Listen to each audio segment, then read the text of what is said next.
Somewhere on top of a mountain, deep in the Daniel Boone National Forest, there is an abandoned Western theme park that nobody can really seem to agree on. Some people will tell you that it ran for 20 years, while others will tell you it barely lasted a season. One person on the internet swears he used to perform there, and another who swears it never opened at all. So one foggy afternoon, 6 hours from home, I made a game time decision. I was going to find this place, but I only had a few hours of daylight left. I have no official map of the property, no cell phone service, and my only compass is a bunch of vague instructions I found on various Facebook threads. This is what happened. About an hour into this drive, I hit a dense patch of fog, and I started to get that liminal spaces feeling that I personally love so much. Now I just wanted to find something eerie but fascinating to explore. So I pull off the interstate, get my laptop out, and I just started digging for anything. There was an abandoned drive-in theater, some kind of mushroom cave in an old limestone quarry. But then I found the one thing that made everything else look boring. An abandoned Western theme park sitting on top of a hill, somewhere in the Daniel Boone National Forest. There was almost nothing to go on about this place though. I mean, a handful of recent photos at least suggested that the place was still standing. Every account of this place contradicts the next one, which honestly kinda just made me want to find it more. Up on top of the mountain is the remains of the lost amusement park, Tombstone Junction.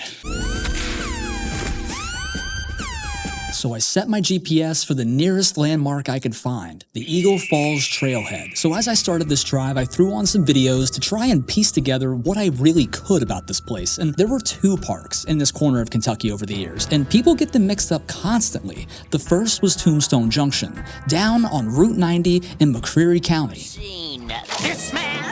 I really hope I'm pronouncing that county right. I'm so sorry, Ohio. I love you, Ohio. Launching in the 1960s as a 2.5-mile scenic railroad, Tombstone Junction was a full Western-themed amusement park that was home to one of those old-fashioned saloons, a dance hall, live gunfights, and even a real working steam engine. The park was actually big enough to book big country music stars like Dolly Parton and Conway Twitty. Sunday, August 2nd, Tombstone Junction. For a while, this was the place. The kind of place where kids just could run around and pretend to be cowboys. Do things like reenact a public execution. Wait, and for a while, families ate Tombstone Junction up, man. They loved it here. That was until the first fire struck, and yes, I said first. The year was 1974, and Tombstone Junction had its first fire. Then, in 1989, it encountered its second one. And this was awesome. And after this second fire, the whole park would shift its business model around the summer concert series for only 2 years, because the third fire would come in and wreak havoc on what was left of this place, leaving the park owners with not only $100,000 plus in debt, but it also left them with no other option but to auction off what was left of this place in May of 1995. But now it's gone. In Six Gun City, well, that's a place where things stop making sense entirely, because on May 3rd, 1998, a reporter named Ann Gibson was featured in 6 different Kentucky newspapers on the same day.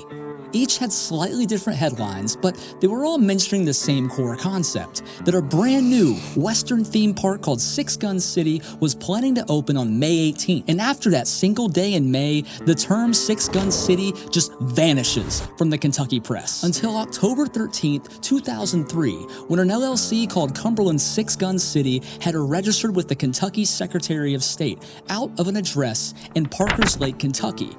This could be it.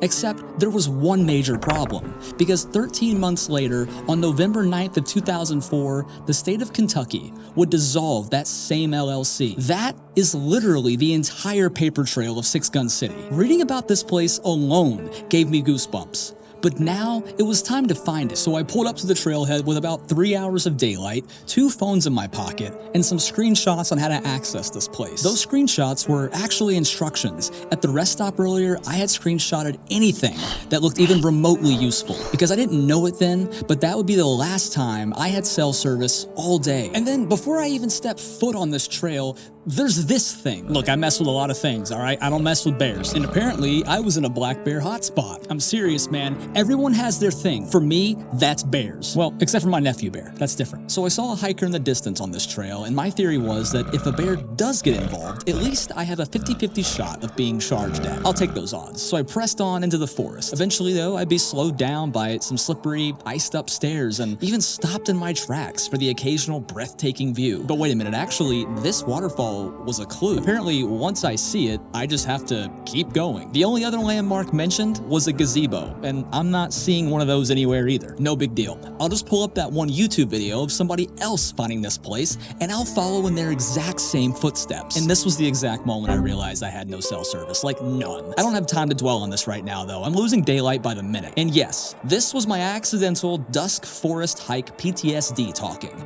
This was me with some of my friends on a different night, learning exactly how fast a peaceful walk turns into a real problem when you can't see your own feet. I was freaking terrified that a bear or mountain lion was hunting us, man. So we've got a fear of the dark, my hands so cold that my fingers were starting to lock in place, and I'm standing at an intersection of this trail, unsure of where to go next and how long it would even take me to figure it out on my own. So I decided to turn around and head back to my car. But I wasn't done, because back at the car, one of my phones caught a stray bar of signal, and I was able to load the map of the surrounding area, and I found something monumental that I had somehow missed. There was a single road that led right to Six Gun City's documented location. The road even had a name. I pounced at the opportunity, and I began driving towards it immediately. I can't believe it was this easy the whole time. A public road that goes right to Six Gun City. So I turned onto that road, feeling like I had just cracked this whole case wide open. But as I drove further,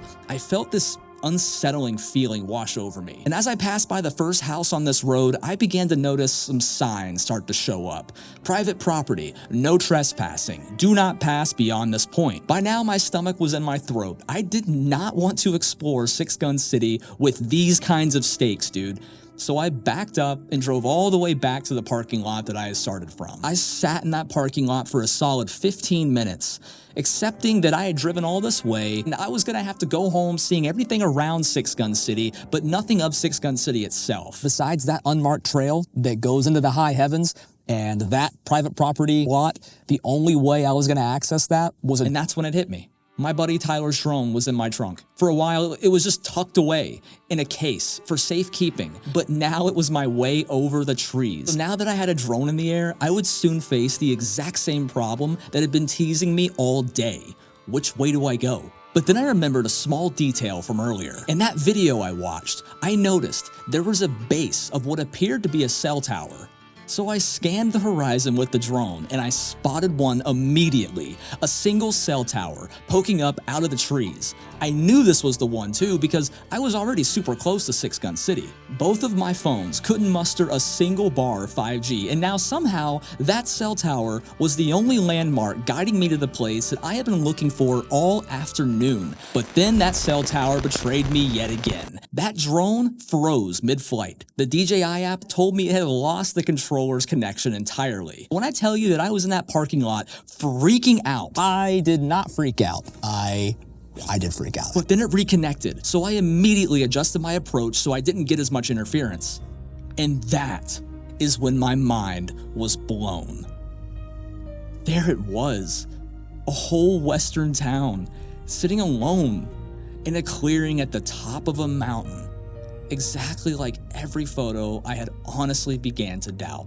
Look at this main street with all of the weathered storefronts. I mean, it just looks completely untouched by anything besides the elements. I never actually got to set foot on the grounds of Six Gun City. Every other place I've taken you to, we've walked together. We've stood outside the diner, discovered coaster tracks in the woods. But this time I only ever saw Six Gun City from above. And the more I sat with that, the more it started to feel kind of beautiful in a way. It was almost like a museum exhibit. There's still a lot of things I'm trying to figure out about where I want to go with this channel, but if there's one certainty I always have, it's that I believe in telling the story of places and things that people so quickly forget about as time moves on, because everything deserves a moment in the spotlight.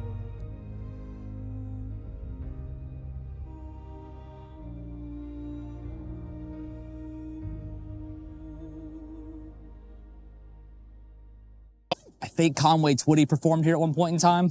I don't listen to Conway Twitty, but I have distinct memories of being in bed and waking up at like 3 a.m. as a kid and seeing the Family Guy cutscene of Conway Twitty. You know what I'm talking about? Yikes! Looks like I need a distraction. Ladies and gentlemen, Mr. Conway Twitty. It's plain to see that you